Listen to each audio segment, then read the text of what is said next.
ദിവ്യകാരുണ്യമുഖശോഭയിൽ എന്നെ ശോഭിതമാക്കണമേ. ദിവ്യകാരുണ്യമുഖശോഭയിൽ എന്നെ ശോഭിതമാക്കണമേ. ദിവ്യകാരുണ്യ തിരുഹൃദയത്തിൽ നാഥ എന്നെ കാക്കണമേ.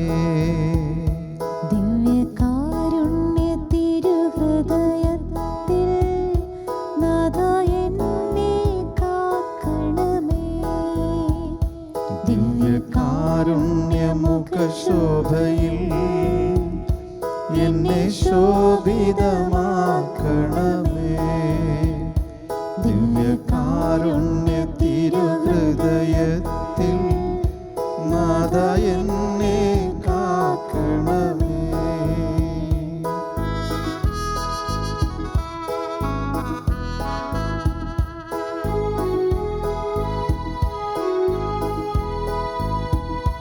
യേശുവേ, എൻ കരങ്ങളെ നിൻ കരങ്ങളാക്കണമേ.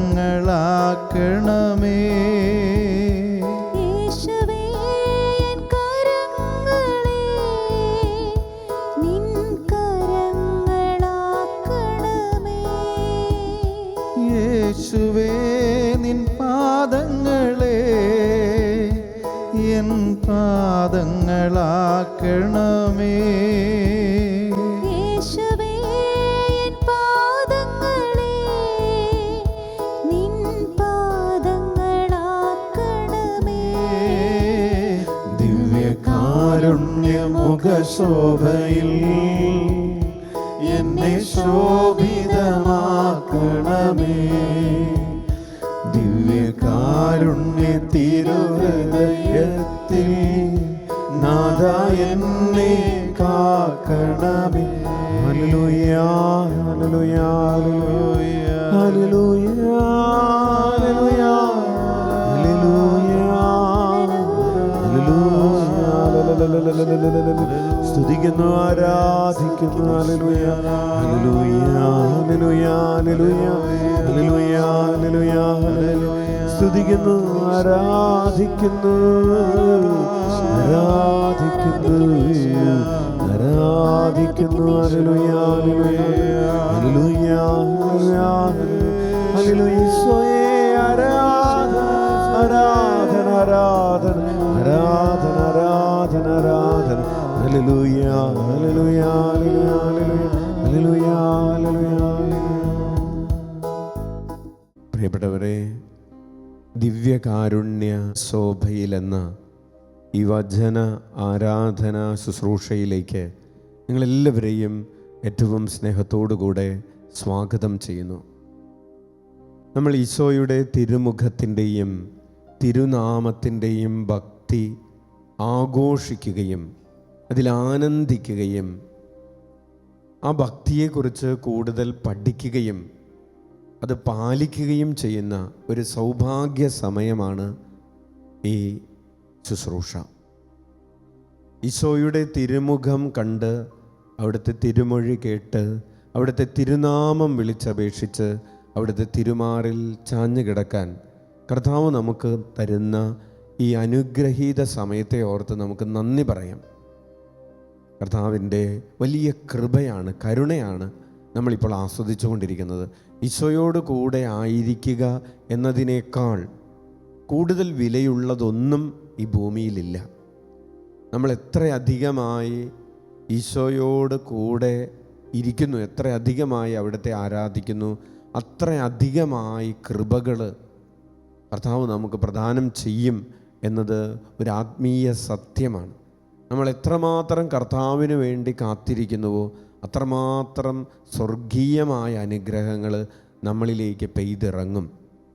സങ്കീർത്തകൻ പറയുകയാണ്, 40-ാം സങ്കീർത്തനത്തിൽ നമ്മളിങ്ങനെ വായിക്കുന്നു. സങ്കീർത്തകൻ പറയുന്നു, ഞാൻ കർത്താവിന് വേണ്ടി കാത്തിരുന്നു, അവിടെ നിന്ന് ഭീകരമായ ഗർത്തത്തിൽ നിന്നും കുഴഞ്ഞ ചേറ്റിൽ നിന്നും രക്ഷിച്ചുവെന്ന്. കർത്താവിന് വേണ്ടി കാത്തിരിക്കുന്നവരെ കർത്താവ് ഭീകരമായ ഗർത്തത്തിൽ നിന്നും കുഴഞ്ഞ ചേറ്റിൽ നിന്നും രക്ഷിക്കും. നമുക്കറിയാം, നമ്മുടെ ജീവിതം ചില സമയത്ത് ഭീകരമായ ഗർത്തത്തിൽ പെട്ടുപോയതുപോലെയാണ്. ഇനി നമ്മൾ പരിശ്രമിച്ചാൽ നമുക്ക് പുറത്ത് കടക്കാൻ കഴിയാത്ത ഒരു സാഹചര്യത്തെ നമുക്ക് ഭീകരമായ ഗർത്തമെന്ന് വിളിക്കാം. ഒരാൾക്കും എന്നെ സഹായിക്കാൻ പറ്റില്ല എന്ന് പറയുന്ന സാഹചര്യങ്ങൾ. കുഴഞ്ഞ ചേറ്റെന്ന് പറഞ്ഞാൽ ഒരു കാല് ചെളിയിലാണ്, അത് പൊക്കി അടുത്തതിലേക്ക് വെക്കുമ്പോൾ അതിലും വലിയ ചെളിയാണ്. പിന്നെ രണ്ട് കാലും അനങ്ങാൻ പറ്റാത്ത വിധം കെട്ടിപ്പൂട്ടിയിട്ട ഒരവസ്ഥയിൽ ചില സമയങ്ങളിൽ നമ്മൾ കഴിയാറുണ്ട്. നമുക്കിനി നമ്മളുടെ പരിശ്രമം കൊണ്ട് പുറത്ത് കടക്കാൻ കഴിയില്ല. വചനം പറയാണ്, കർത്താവിനെ ഞാൻ കാത്തിരുന്നു, അവിടെ നിന്ന് ഭീകരമായ ഗർത്തത്തിൽ നിന്നും കുഴഞ്ഞ ചേറ്റിൽ നിന്നും രക്ഷിച്ചു. നമ്മൾ ഈശോയുടെ തിരുമുമ്പിലിരുന്ന് ഈശോയുടെ തിരുമുഖത്തിൽ നിന്ന് ചില പാഠങ്ങൾ പഠിക്കുകയാണ്. ആ പാഠങ്ങളെന്ന് പറയുന്നത് ഈശോയുടെ പദ്ധതികളെക്കുറിച്ചും ഈശോയുടെ ആഗ്രഹങ്ങളെക്കുറിച്ചും ഈശോയുടെ വികാരങ്ങളെക്കുറിച്ചുമാണ്. ഇതെല്ലാം നമ്മൾ മനസ്സിലാക്കിയെടുക്കുകയാണ്. ഈശോയുടെ മുഖത്ത് നിന്ന് നമ്മൾ ഒപ്പിയെടുക്കുകയാണ്. നമുക്കറിയാം, യേശുനാമം വിളിക്കുമ്പോൾ അത് യഥാർത്ഥത്തിൽ പ്രാർത്ഥനയാകണമെങ്കിൽ നമ്മുടെ ഹൃദയം ഈശോയുടെ ഹൃദയത്തിൻ്റെ പദ്ധതികളോടും ഈശോയുടെ ഹൃദയത്തിൻ്റെ ആഗ്രഹങ്ങളോടും വികാരങ്ങളോടും ചേർന്നിരിക്കണം. ഈശോയുടെ ഹൃദയത്തിൻ്റെ ആഗ്രഹങ്ങളിലൂടെ നമ്മൾ കടന്നു പോവുകയാണ്. കഴിഞ്ഞ എപ്പിസോഡിൽ നമ്മൾ ധ്യാനിച്ചത് നമ്മളെല്ലാവരും വിജയം വരിക്കണമെന്നത് ഈശോയുടെ ആഗ്രഹമാണ്. നമ്മൾ ആ ആഗ്രഹം ഏറ്റെടുക്കുന്നു. നമ്മളും നമ്മുടെ ചുറ്റുപാടുമുള്ള എല്ലാവരും അവർ ആയിരിക്കുന്ന മേഖലകളിൽ അവരുടെ ജീവിത വ്യാപാരങ്ങളിൽ വിജയം വരിക്കണം. അത് ഭൗതികമായ വിജയമാകാം, അതുപോലെ അതിനേക്കാൾ ഉപരി ആത്മീയമായിട്ടുള്ള മേഖലകളിൽ എല്ലാവരും വിജയം വരിക്കണം. പാപത്തിനെതിരെയുള്ള യുദ്ധത്തിൽ എല്ലാവരും വിജയം വരിക്കണം. ദൈവിക ജീവനിൽ ലയിച്ചു ചേരുന്നതിൽ എല്ലാവരും വിജയം വരിക്കണമെന്ന് ആഗ്രഹിച്ച് നമുക്ക് പ്രാർത്ഥിക്കാം. അപ്പോൾ അത് നമ്മൾ ഈശോയുടെ ഒരാഗ്രഹം നമ്മൾ ഏറ്റെടുത്തു. ഈശോയുടെ മറ്റൊരാഗ്രഹമാണ് നമ്മൾ പരസ്പരം കരുണ കാണിക്കണമെന്നത്. പിതാവായ ദൈവം കരുണ കാണിക്കുന്നവനാണ്, പുത്രനായ ദൈവം കരുണ കാണിക്കുന്നവനാണ്. ദൈവം കരുണയുള്ളവരായിരിക്കുന്നത് പോലെ നമ്മൾ ഓരോരുത്തരും കരുണയുള്ളവരായിരിക്കണം എന്ന് ഈശോ ആഗ്രഹിക്കുന്നു. ലൂക്കായുടെ സുവിശേഷം 6-ാം അധ്യായം 36-ാമത്തെ തിരുവചനം ഈശോ പറയുന്നു, നിങ്ങളുടെ പിതാവ് കരുണയുള്ളവനായിരിക്കുന്നത് പോലെ നിങ്ങളും കരുണയുള്ളവരായിരിക്കുവിൻ. ഈശോ ഈ വചനം പറയുന്നതിന് തൊട്ട് മുമ്പ് ശത്രുക്കളോട് കരുണ കാണിക്കുന്നതിനെ കുറിച്ചാണ്. ശത്രുക്കൾക്ക് വേണ്ടി പ്രാർത്ഥിക്കുക, ദ്രോഹിക്കുന്നവരെ അനുഗ്രഹിക്കുക, ശപിക്കുന്നവരെ അനുഗ്രഹിക്കുക എന്നൊക്കെ പറഞ്ഞിട്ടാണ് ഈശോ പറയുന്നത്, പിതാവ് കരുണയുള്ളവനായിരിക്കുന്നത് പോലെ നിങ്ങളും കരുണയുള്ളവരായിരിക്കും. അതായത് നമ്മുടെ കരുണയ്ക്ക് സ്വാഭാവികമായും ഒരർഹതയും ഇല്ലാത്തവർ, അവരോട് പോലും കരുണയുള്ളവരായിരിക്കുമെന്ന് ഈശോ പറയുകയാണ്. ലൂക്കായുടെ സുവിശേഷം 6-ാം അധ്യായം 35-ാമത്തെ തിരുവചനത്തിൽ ഈശോ ഇങ്ങനെ പറയുന്നു, നിങ്ങൾ ശത്രുക്കളെ സ്നേഹിക്കുവിൻ, തിരിച്ചു കിട്ടുമെന്ന് പ്രതീക്ഷിക്കാതെ നന്മ ചെയ്യുകയും വായ്പ കൊടുക്കുകയും ചെയ്യുവിൻ, അപ്പോൾ നിങ്ങളുടെ പ്രതിഫലം വലുതായിരിക്കും.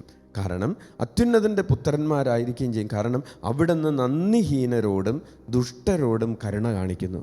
ദൈവം നന്ദിഹീനരോടും ദുഷ്ടരോടും കരുണ കാണിക്കുന്നത് പോലെ നമുക്കും കരുണ കാണിക്കാൻ കഴിഞ്ഞാൽ, പ്രിയപ്പെട്ടവരെ, നമ്മൾ യഥാർത്ഥത്തിൽ ഈശോയുടെ തിരുമുഖത്തിൽ നിന്ന് ഈശോയുടെ ആ കരുണ ഒപ്പിയെടുക്കുന്നവരാണ്. അതാണ് യഥാർത്ഥത്തിലുള്ളൊരു തിരുമുഖ ഭക്തി എന്ന് പറയുന്നത്, തിരുനാമ ഭക്തി എന്ന് പറയുന്നത്.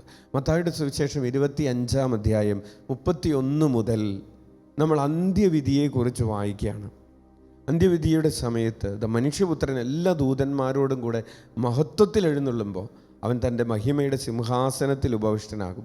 അനന്തരം രാജാവ് തൻ്റെ വലതുഭാഗത്തുള്ളവരോട് അരുളി ചെയ്യും, എൻ്റെ പിതാവിനാൽ അനുഗ്രഹിക്കപ്പെട്ടവരെ വരുവിൻ, ലോകസ്ഥാപനം മുതൽ നിങ്ങൾക്കായി സജ്ജമാക്കിയിരിക്കുന്ന രാജ്യം അവകാശപ്പെടുത്തുവിൻ. പ്രിയപ്പെട്ടവരെ, ആർക്കാണ് ദൈവം ആ രാജ്യം പ്രദാനം ചെയ്യുന്നത്? ഈശോ പറയുകയാണ്, കാരണം നിങ്ങൾ എനിക്ക് ഭക്ഷിക്കാൻ തന്നു, ഞാൻ വിശന്നു, നിങ്ങൾ എനിക്ക് ഭക്ഷിക്കാൻ തന്നു, എനിക്ക് ദാഹിച്ചു, നിങ്ങൾ കുടിക്കാൻ തന്നു, ഞാൻ പരദേശിയായിരുന്നു, നിങ്ങൾ എന്നെ സ്വീകരിച്ചു, ഞാൻ നഗ്നനായിരുന്നു, നിങ്ങൾ എന്നെ ഉടുപ്പിച്ചു, ഞാൻ രോഗിയായിരുന്നു, നിങ്ങൾ എന്നെ സന്ദർശിച്ചു, ഞാൻ കാരാഗ്രഹത്തിലായിരുന്നു, നിങ്ങൾ എൻ്റെ അടുത്തു വന്നു. പ്രിയപ്പെട്ടവരെ, നമ്മൾ കരുണ കാണിച്ചതെല്ലാം കർത്താവിൻ്റെ കണക്ക് പുസ്തകത്തിലുണ്ട്. നമ്മൾ കരുണ കാണിക്കണമെന്ന് കർത്താവ് ആഗ്രഹിക്കുന്നു. കരുണ കാണിക്കുമ്പോൾ ഈശോ പറയാണ്, നിങ്ങൾക്ക് സ്വർഗം കിട്ടും. കരുണ കാണിക്കാതിരിക്കുമ്പോൾ നമുക്ക് സ്വർഗം നഷ്ടപ്പെടും. അതുപോലെ കരുണയെക്കുറിച്ച് ഈശോ പറഞ്ഞ മനോഹരമായ ഉപമയാണ് നിർദ്ദയനായ ഭൃത്യൻ്റെ ഉപമ. അതായത് ഒരാൾ 10,000 താലന്ത് കടമുണ്ടായിരുന്ന ഒരാൾ, 10,000 താലന്ത് എന്ന് പറയുന്ന ഒരു ഹ്യൂജ് എമൗണ്ടാണ്, വലിയ ഒരു കടം. ആ കടത്തിൻ്റെ കണക്ക് എന്ന് പറയാൻ പ്രിയപ്പെട്ടവർ, ഒരു താലന്ത് എന്ന് പറയുന്നത് 6,000 ധനാറയാണ്. 6,000 ധനാറ എന്ന് പറഞ്ഞാൽ 20 വർഷം ജോലി ചെയ്താൽ, അതായത് ഒരു വർഷം 300 ദിവസം എന്ന കണക്കിൽ 20 വർഷം ജോലി ചെയ്യുമ്പോഴാണ് 6,000 വർക്കിംഗ് ഡേയ്സ് ഉണ്ടാകുന്നത്. അങ്ങനെ 6,000 ദിവസം ജോലി ചെയ്താൽ അയാൾക്ക് കിട്ടുന്ന ഒരു ഏണിംഗ് ആണ് ഒരു താലന്ത് എന്ന് പറയുന്നത്. അപ്പോൾ ഒരാളുടെ ജീവിതകാലത്തിൽ അയാൾ ജോലി ചെയ്യാൻ പോകുന്നത് ഏകദേശം ഒരു 60 വർഷം ജോലി ചെയ്യും. ഈ 60 വർഷം ജോലി ചെയ്താൽ അയാൾക്ക് ആകെ കൂടെ സമ്പാദിക്കാൻ കഴിയുന്നത് കേവലം 3 താലന്താണ്. പക്ഷേ ഇയാൾക്കുണ്ടായിരുന്ന കടമെന്ന് പറയുന്നത് 10,000 താലന്താണ്. എത്ര തലമുറ ജോലി ചെയ്താലാണ് ഈ 10,000 താലന്ത് സമ്പാദിക്കാൻ തന്നെ സാധിക്കുന്നത്? നമ്മളൊരു കണക്കിന് വേണ്ടി കൂട്ടിയാൽ തന്നെ 3,333 തലമുറ, അല്ലെങ്കിൽ അത്രയും ആളുകൾ ജോലി ചെയ്താൽ കിട്ടുന്ന ഒരു സമ്പാദ്യമാണ്. ജീവിതകാലം മുഴുവൻ ജോലി ചെയ്താൽ കിട്ടുന്ന സമ്പാദ്യത്തിൻ്റെ ഒരു കണക്കാണ് 10,000 താലന്ത് എന്ന് പറയുന്നത്. യജമാനൻ ഈ മനുഷ്യന് ക്ഷമിച്ചു നൽകുന്നത്, വിട്ടുകൊടുക്കുന്നത്, പോട്ടെ എന്ന് പറയുന്നത്, അവനോട് കരുണ കാണിക്കുന്നത് ഇത്രയും വലിയ ഒരു എമൗണ്ടാണ്. എന്ന് പറഞ്ഞാൽ ഒരു തലമുറ, മനുഷ്യകുലം മുഴുവൻ ചെയ്ത പാപത്തിൻ്റെ കടം മുഴുവൻ ദൈവം ക്ഷമിച്ചു കൊടുക്കുകയാണ്. ഈശോയുടെ കുരിശു മരണത്തിൻ്റെ ഫലമായി മനുഷ്യൻ്റെ പാപം മുഴുവൻ ദൈവം ക്ഷമിക്കുകയാണ്. പക്ഷേ ഈ ക്ഷമ കിട്ടിയ മനുഷ്യൻ പുറത്തിറങ്ങുമ്പോൾ തനിക്ക് 100 ധനാറ എന്ന് പറഞ്ഞാൽ 100 ദിവസത്തെ കൂലി. നമ്മളത് കണക്കിലെടുക്കുമ്പോൾ നമ്മുടെ കണക്ക് പ്രകാരം അതൊരു വലിയ എമൗണ്ടാണ്. പക്ഷേ നമുക്ക് ക്ഷമിച്ച് കിട്ടിയിരിക്കുന്ന ആ കണക്കുമായിട്ട് താരതമ്യപ്പെടുത്തുമ്പോൾ അതൊന്നുമല്ല. പക്ഷേ ആ ചെറിയ ആ ഒരു കണക്ക് പറഞ്ഞുകൊണ്ട് അയാൾ തൻ്റെ സഹഭൃത്യൻ്റെ ഒരക്കിന് പിടിക്കുന്നതാണ്, അയാളെ ജയിലിൽ അടയ്ക്കുന്നതാണ് നമ്മൾ കാണുന്നത്. ഈശോ പറയാണ്, ഞാൻ നിങ്ങളോട് കരുണ കാണിച്ചതുപോലെ നിങ്ങളും പരസ്പരം കരുണ കാണിക്കേണ്ടിയിരുന്നില്ലേ? മറ്റുള്ളവരോട് ക്ഷമിക്കുക എന്ന കാര്യത്തിൽ കരുണ കാണിക്കുന്നവരാകണം എന്ന് ഈശോ ആഗ്രഹിക്കുന്നു. പ്രിയപ്പെട്ടവരെ, ദൈവം നമ്മോട് കരുണ കാണിക്കുന്നു. ധൂർത്തപുത്രൻ തിരിച്ചു വരുമ്പോൾ ഇതാ പിതാവ് ആ ധൂർത്തപുത്രനോട് കണക്ക് ചോദിക്കാതെ കരുണ കാണിക്കുകയാണ്. അവനെ വീണ്ടും മകനായി സ്വീകരിക്കുകയാണ്. ധൂർത്തപുത്രൻ പിതാവിൻ്റെ ഇഷ്ടങ്ങളൊന്നും അന്വേഷിക്കാതെ വീട് വിട്ട് ഇറങ്ങിപ്പോയതാണ്. എനിക്ക് ഈ പിതാവിനോട് ഇനി ഒരു ബന്ധവുമില്ല എന്ന് പറഞ്ഞ് മറുതലിച്ച് ഇറങ്ങിപ്പോയതാണ്. പക്ഷേ അവൻ ഒന്നുമില്ലാത്തവനായി ചീഞ്ഞളിഞ്ഞവനായി തിരികെ വരുമ്പോഴും പിതാവ് അവനെ സ്വീകരിക്കുകയാണ്. അതുപോലെ കരുണയുടെ മനോഹരമായ മറ്റൊരു ഉപമയാണ് സമരിയാക്കാരൻ്റെ ഉപമ. സമരിയാക്കാരനും യഹൂദനും തമ്മിൽ മുറിവേറ്റ് കിടക്കുന്ന യഹൂദനും തമ്മിൽ ശത്രുതയിലാണ്. അവർ തമ്മിൽ പ്രത്യേകിച്ച് ഒരു ബന്ധവും ഇല്ല എന്ന് മാത്രമല്ല, അവർ പരസ്പരം കലഹിക്കുന്ന ഒരു സമൂഹത്തിൽപ്പെട്ടവരാണ്. എങ്കിലും തൻ്റെ ശുശ്രൂഷ ആവശ്യമുള്ള ആ മുറിവേറ്റ് കിടക്കുന്നവനിലേക്ക് ആ സമരിയാക്കാരൻ ചെല്ലുകയും അവൻ്റെ സമ്പാദ്യം ആ മുറിവേറ്റ് കിടക്കുന്നവന് വേണ്ടി ഉപയോഗിക്കുകയും അവന് വേണ്ട ശുശ്രൂഷകളെല്ലാം ചെയ്യാൻ തയ്യാറാവുകയും ചെയ്യുമ്പോഴാണ് ആ സമരിയാക്കാരൻ നല്ല സമരിയാക്കാരനായി തീരുന്നത്. പ്രിയപ്പെട്ടവരെ, ഈശോ നമ്മളിൽ നിന്ന് ആഗ്രഹിക്കുന്നത് ഈ കരുണയാണ്. ഈശോ നമ്മോട് കരുണ കാണിക്കുന്നത് പോലെ എല്ലാ കാര്യത്തിലും, നമ്മുടെ പാപത്തിൻ്റെ കാര്യത്തിൽ, നമ്മുടെ കുടുംബജീവിതത്തിൻ്റെ കാര്യത്തിൽ, നമ്മുടെ കുറവുകൾ ഈശോ നിറവുകളാക്കി തരുന്ന കാര്യത്തിലെല്ലാം ഈശോ നമ്മോട് നിരന്തരമായി കരുണ കാണിച്ചു കൊണ്ടിരിക്കുകയാണ്. ഈശോ കരുണ കാണിച്ചതുപോലെ ഞാൻ കരുണ കാണിക്കുമ്പോഴാണ് എൻ്റെ പ്രാർത്ഥന യഥാർത്ഥത്തിലുള്ള പ്രാർത്ഥനയായി മാറുന്നത്. കരുണയില്ലാതെ ഞാൻ ഈശോയെ ഈശോയെ എന്ന് വിളിക്കുമ്പോൾ ആ പ്രാർത്ഥന ഈശോയുടെ ഹൃദയത്തോട് ചേർന്ന് നിൽക്കുന്നൊരു പ്രാർത്ഥനയല്ല. അപ്പോൾ ഇന്ന് നമ്മൾ വളരെ പ്രത്യേകമായി ഈശോയുടെ തിരുമുഖത്തിൽ നിന്ന് പഠിക്കുന്ന പാഠം ഇതാണ്: ഞാൻ ഈശോ കരുണ കാണിച്ചതുപോലെ കരുണ കാണിക്കുന്നവനാകണം. ഈശോ കുരിശിൽ കിടന്നുകൊണ്ട് പോലും കരുണ കാണിച്ചു. കൂടെ കിടക്കുന്ന കള്ളനോട്, തന്നോട് പറുദീസയിൽ എന്നെ ഓർക്കണമേ എന്ന് പ്രാർത്ഥിച്ച കള്ളനോട് ഈശോ കരുണ കാണിച്ചു.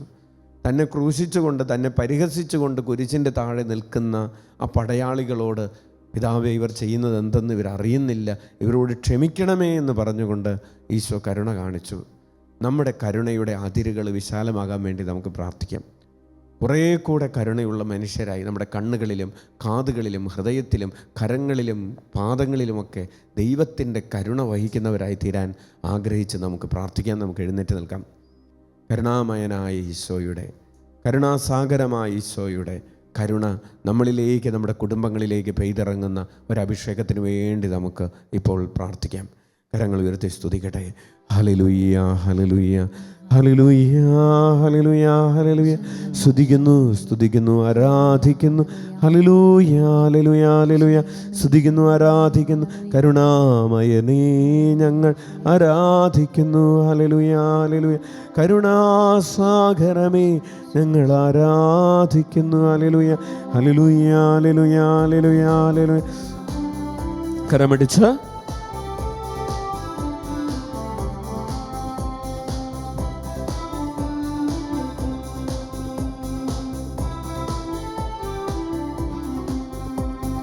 കരുണാമയന ഈശോയേ, കരുണാസാഗരം ഈശോയേ, കരുണാവർഷം പെരുമഴയായി ഇന്നീ മക്കൾ കരുളണമേ.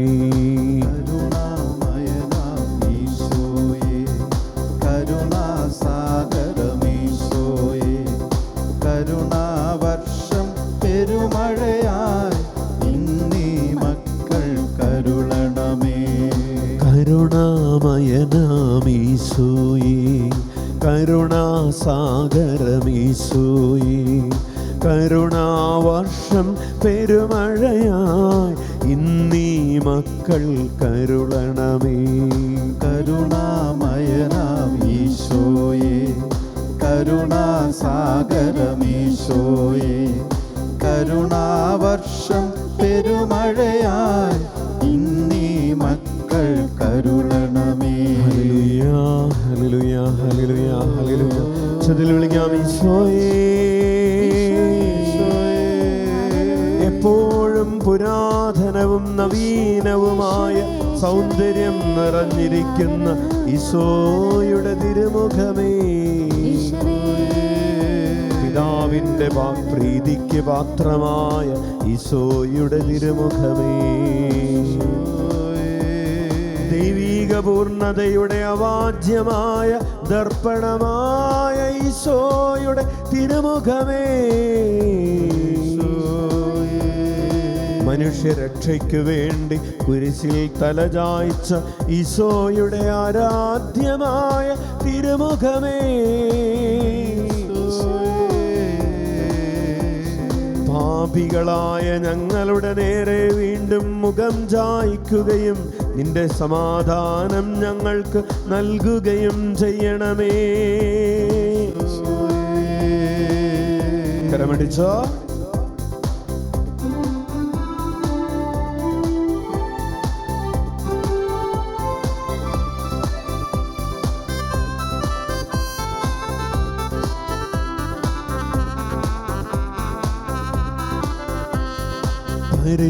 പരിശുദ്ധാത്മാവിൽ നിറയാൻ ആത്മാവിൻ ഗേഹമായി മാറിടുവാൻ, പരിശുദ്ധാത്മാവിൽ നിറയാൻ ആത്മാവിൽ ഗേഹമായി മാറിടുവാൻ, പരിശുദ്ധാത്മാവിൽ നിറയാൻ ആത്മാവിൻ ഗേഹമായി മാറിടുവാൻ, പരിശുദ്ധാത്മാവിൽ നിറയാൻ ആത്മാവിൻ ഗേഹമായി മാറിടുവാൻ. ഈശോയെ കരുണാമയനേ വരമരുളിയിടണേ മക്കൾക്കായി, ഈശോയെ കരുണാമയനേ വരമരുളിയിടണേ മക്കൾക്കായി.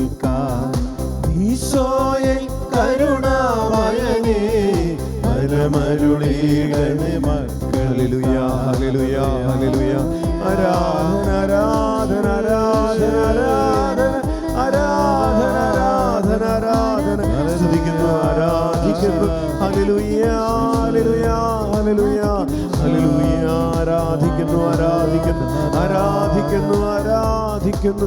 ഈശോയെ ഞങ്ങൾ ആരാധിക്കുന്നു. ഹല്ലേലൂയ ഹല്ലേലൂയ ഹല്ലേലൂയ ഹല്ലേലൂയ ഹല്ലേലൂയ ഹല്ലേലൂയ ഹല്ലേലൂയ ഹല്ലേലൂയ. ഉച്ചത്തിൽ വിളിക്കാം ഈശോയെ ദൈവദൂഷകരാൽ മർദ്ദിക്കപ്പെട്ട ഈശോയുടെ ആരാധ്യമായ തിരുമുഖമേ, ദൈവികമായ നോട്ടത്താൽ പത്രോസിന്റെ ഹൃദയത്തെ അനുതാപത്തിലേക്ക് നയിച്ച ഈശോയുടെ ആരാധ്യമായ തിരുമുഖമേ, ദുഃഖദുരിതങ്ങളുടെ നടുവിൽ നിന്ന് നിന്റെ പരിശുദ്ധമായ നാമം വിളിച്ചപേക്ഷിക്കുന്ന ഞങ്ങളുടെ മേൽ കരുണയായിരിക്കണമേ. ഹല്ലേലൂയ ഹല്ലേലൂയ ഹല്ലേലൂയ ഹല്ലേലൂയ ഹല്ലേലൂയ ഹല്ലേലൂയ ഹല്ലേലൂയ.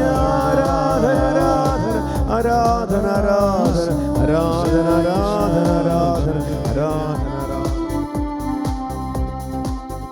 നമുക്ക് മുട്ടുകുത്താം. ദിവ്യകാരുണ്യ ആശീർവാദത്തിനു വേണ്ടി ഹൃദയം തുറക്കാം. ഈ ദിവ്യകാരുണ്യത്തിൻ്റെ പ്രകാശം, ദിവ്യകാരുണ്യ തിരുമുഖത്തിൽ നിന്നൊഴുകി വരുന്ന പ്രകാശം നമ്മളുടെ മുഖത്തെയും നമ്മുടെ ഹൃദയത്തെയും മനസ്സിനെയും ആത്മാവിനെയും ഒക്കെ പ്രകാശിപ്പിക്കുകയാണ്. അവിടുത്തെ നോക്കിയവർ പ്രകാശിതരായി, അവർ ലജ്ജിതരാവുകയില്ല. നമ്മെ പ്രകാശിപ്പിക്കുന്ന പ്രകാശമാണ് ഈശോയുടെ തിരുമുഖം. ആ തിരുമുഖ ശോഭയിൽ നമ്മുടെ ജീവിതം മുഴുവനും ശോഭിതമായി മാറുകയാണ്. കർത്താവ് നമ്മെ പ്രകാശിപ്പിക്കുകയാണ്. നമ്മുടെ പ്രിയപ്പെട്ടവർക്കൊക്കെ വേണ്ടി നമുക്കിപ്പോൾ ഈ ആശീർവാദം സ്വീകരിക്കാം. നമ്മുടെ കരുണ അർഹിക്കുന്നവർ, ആഗ്രഹിക്കുന്നവരെല്ലാം നമ്മുടെ ചുറ്റുപാടുമുണ്ട്. അവരെല്ലാവരെയും നമ്മുടെ ഹൃദയത്തോട് ചേർത്ത് വയ്ക്കാം. ദിവ്യകാരുണ്യ ആശീർവാദത്തിൻ്റെ കൃപാവരം ജനകോടികളിലേക്ക് ഒഴുകിയെത്താൻ വേണ്ടി ആഗ്രഹിച്ച് പ്രാർത്ഥിക്കാം. രോഗികളായി ഭവനങ്ങളിലും ആശുപത്രികളിലൊക്കെ കഴിയുന്നവർ, മാനസികാരോഗ്യ കേന്ദ്രങ്ങളിൽ കഴിയുന്നവർ, ഡി അഡിക്ഷൻ സെൻ്ററുകളിലുള്ളവർ, ജയിലുകളിലും അനാഥ മന്ദിരങ്ങളിലും അഗതി മന്ദിരങ്ങളിലുമുള്ളവർ,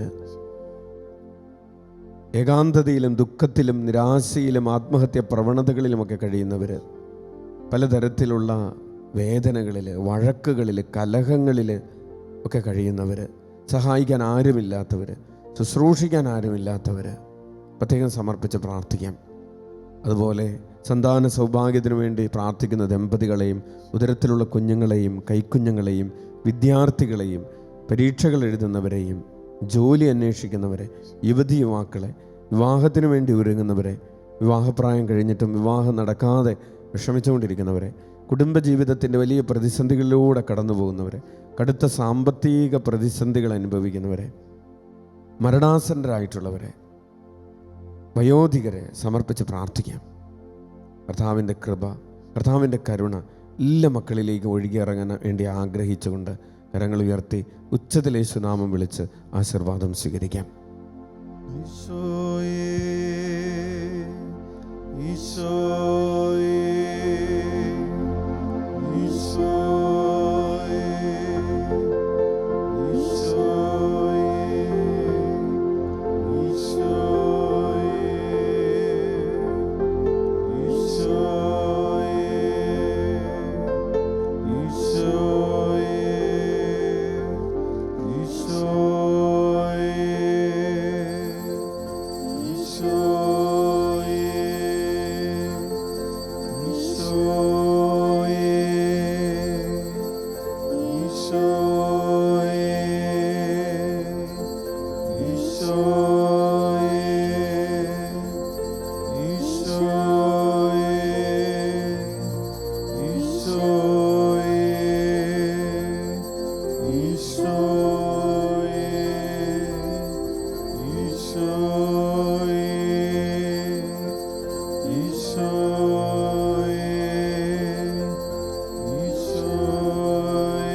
സാധിക്കുന്നവരൊക്കെ ശിരസ് തറയിൽ മുട്ടിച്ച് പരമപരിശുദ്ധ ദിവ്യകാരുണ്യത്തിന് എന്നേരവും ആരാധനയും സ്തുതിയും പുകഴ്ചയും ഉണ്ടായിരിക്കട്ടെ. പരമപരിശുദ്ധ ദിവ്യകാരുണ്യത്തിന് എന്നേരവും ആരാധനയും സ്തുതിയും പുകഴ്ചയും ഉണ്ടായിരിക്കട്ടെ. പരമപരിശുദ്ധ ദിവ്യകാരുണ്യത്തിന് എന്നേരവും ആരാധനയും സ്തുതിയും പുകഴ്ചയും ഉണ്ടായിരിക്കട്ടെ.